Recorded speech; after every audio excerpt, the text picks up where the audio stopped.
bagong starting five ng Lakers, epektibo, senyales na nag-improve na sila ngayon. At Warriors sinuggest si Klay at Green para i-trade. Klay inaabangan ngayon ng mga teams, Sixers ay paboritong landing spot. Ngunit bago ang lahat, kung gusto nyo ng matibay na basketball shoes, new Adidas fashion, mabibili lamang sa halagang $1,299. Click lamang ang link sa comment section or bisitahin lamang ang tfen.com for more high-quality shoes. Ang Los Angeles Lakers ay bumalik sa dating orihinal na starting five sa season na ito noong laban nila noong Martes, na kung saan inilagay nila sina Austin Reeves, D'Angelo Russell at Taurean Prince kasunod sa superstar duo na sina LeBron James and Anthony Davis. Sa lineup na nakuha ang 21-19 lead sa unang substitution sa laban at nagkaroon ng +-2.9 net rating sa loob ng 19 minutes ng magkasama kontra Oklahoma City Thunder. Ang resulta ay naging winning effort laban sa isa sa hottest Western Conference best teams. Nakapag-provide ito ng iilang momentum at pag-asa para sa Lakers na posible pa rin nilang ma-reach ang pinakamataas sa kabila sa kanilang roller coaster 2023-24 season. Si Reeves ay nagtapos ng game high +9 at kasama ang game high 7 assists, na kung saan naging malinaw na siya ay napakaangkop sa tabi sa offensive powerhouse na sina LeBron, Davis at Russell. Ang Lakers head coach na si Darvin Ham ay sinabi ngayon na ang starting five ay mananatili sa lugar sa foreseeable future matapos ang mga injuries at poor performance na siyang naghatid sa Lakers sa puwersa nilang pagbago-bago sa kanilang starting unit. Si Reeves ay nagsalita patungkol sa mapanatili ang kasalukuyang grupo. Ang lineup na ito ay ang ginamit namin para simulan ng season, isang bagay na komportable kaming gamitin ito. Nagkaroon na kami ng iilang chemistry ng magkasama at gustong-gusto namin kung ano ang kayang gawin ng grupong ito, ayon kay Reeves. Ngunit hindi lamang ganito, ito ay ang lahat sa team. Si Vando ay naging kahanga-hanga sa laban na ito. Tanging kumuha lamang siya ng 2 shots, ngunit nagkaroon siya ng malaking impact sa laban na hindi mo makikita sa stat sheet. Ito ay magandang panalo sa amin. Ang makuha ang panalo na ito laban sa Thunder ay nakapag-provide kay Ham at sa Lakers ng kumpiyansa na ang starting five na ito ay makakatulong na ma-reduce nila ang kanilang slow starts. Kahit na hindi sila perpekto, si Reeves, Russell, Prince, James at Davis ay hirap sa defensive end. Sa loob ng 19 minutes ng magkasama noong Martes, nakapagtapos sila sa 124.4 defensive rating. Ngunit gayunpaman, si Reeves ay naniniwalang ito ay fixable issue para sa starting five at tinalakay kung ano nga ba ang dapat gawin sa kasong ito. Compete, magtiwala sa isa't isa at dapat mag-communicate, sabi ni Reeves. Kasama ang grupong ito, meron kaming iilang tao na alam kung paano maglaro sa laban at bihasa sa schemes, coverages, ngunit kabilang na rin dito na alam nila kung ano ang dapat gawin sa loob. Ayaw kong magsalita ng kahit ano, ngunit kung meron mang napanghinaan, maraming mga taong tumutulong sa loob. Tunay na merong mga tao na sumusuporta sa iyong likuran. At tulad sa sinabi ko, tanging makipag-compete lamang. Ang Lakers ay hindi nakapaglaro sa level bilang isang elite offensively kumpara sa Thunder dahil ang Oklahoma City ay naging 4th best offensive rating ngayon sa NBA sa season.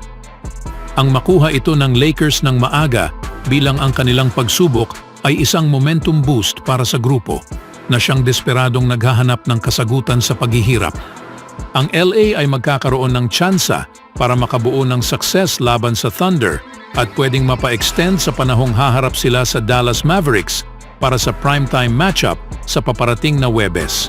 Anong masasabi niyo mga kaibigan sa tsansa ngayon ng Los Angeles Lakers? Sa ibang balita naman mga kaibigan, ang Warriors ay patuloy pa rin ngayong nakakamot sa ulo na kung saan sinusubukan pa rin nilang hinahanap ang paraan at tinatrabaho ang paghihirap nitong 2023-24 season at ang isa sa NBA expert ngayon ay nagbigay ng suggestion. Sa araw na ito sa First Take episode, tinalakay ni Stephen A. Smith, Kendrick Perkins at Shannon Sharp ang pagbabagong maaring gawin ng Golden State bago pa man ang February 8 deadline matapos mahulog ang Warriors sa 18-22 at hawak ang 12th place sa Western Conference. Si Perkins ay nagsuggest na ito na ang panahon para basagin ang Warriors Big Three. Kung titignan mo ang body language ni Klay Thompson, ito na ang panahon para sa pagbabago. Hindi mo kailangang pairalin ang emosyon at damdamin sa mahabang panahon at ito nga raw ang nakikita nila ngayon sa Golden State Warriors, sabi ni Perkins. Ang kanilang emosyon ay nasa lugar. Sila ay sinabing, kami ay emosyonal na naka-attached kay Klay Thompson. Kami ay emosyonal na naka-attached kay Draymond Green. Dahil ang katunayang ang dalawang ito ay dapat nang matrade, ang parehong dalawa sa kanila. Si Curry, Thompson at Green ay naglaro na ng magkasama, lagpas pa ng dekada at naipanalo ang 4 na championship sa loob ng 6 na NBA Finals appearances. Sila ay ang league's longest tenured trio, ngunit ang lahat ng bagay ay marahil nagtapos na ngayon at ito nga ang paniniwala ni Perkins. At habang ang former NBA champion na siyang naging analyst na ngayon ay hindi naman sinabing magtatapos na ang career ni Thompson or Green, tanging nilinaw lamang nito ang posibleng panibagong panimula sa kanilang daan at ito ngayon ang kailangang gawin ng Warriors. And then kailangan mong magkaroon ng pag-uusap kasama si Steph at tignan kung ano nga ba ang gagawin nito, patuloy ni Perkins. Gusto mo bang matalo sa susunod na 2 taon or bumuo ulit sa paligid ni Curry? Sa ngayon ang halaga ni Andrew Wiggins ay mababa, kaya kailangan mong tignan at i-trade si Klay Thompson at Draymond Green. Hindi ako naniniwala na tapos na si Klay.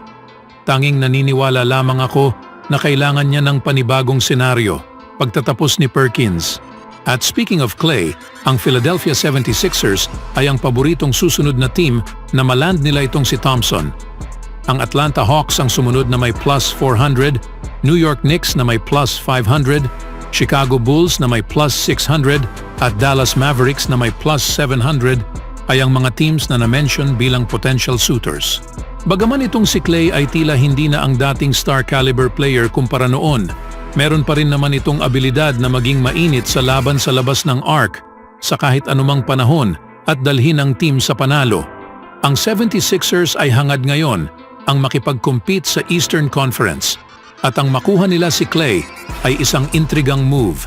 Ang veteran prowess nitong ni Thompson isang benepisyo sa Philadelphia dahil siya rin ay naiintindihan kung paano mag-perform sa playoff. Si Thompson na siyang nakapaglaro ng pivotal role sa 4 championship ng Warriors ay ang makakatulong sa Philadelphia na maabot ang panibagong height kabilang ang kanilang kasalukuyang core of stars. Muli, ang Sixers ay gustong manalo ng championship. Ganap nilang na-established ang kanilang sarili bilang contender sa Eastern Conference. At ang 76ers ay handa para kunin ang susunod na hakbang at ma-reach ang NBA Finals. Anong masasabi niyo mga kaibigan?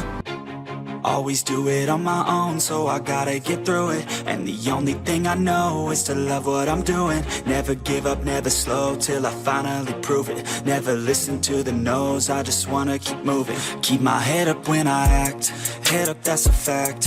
Never looking back, I'ma keep myself on track.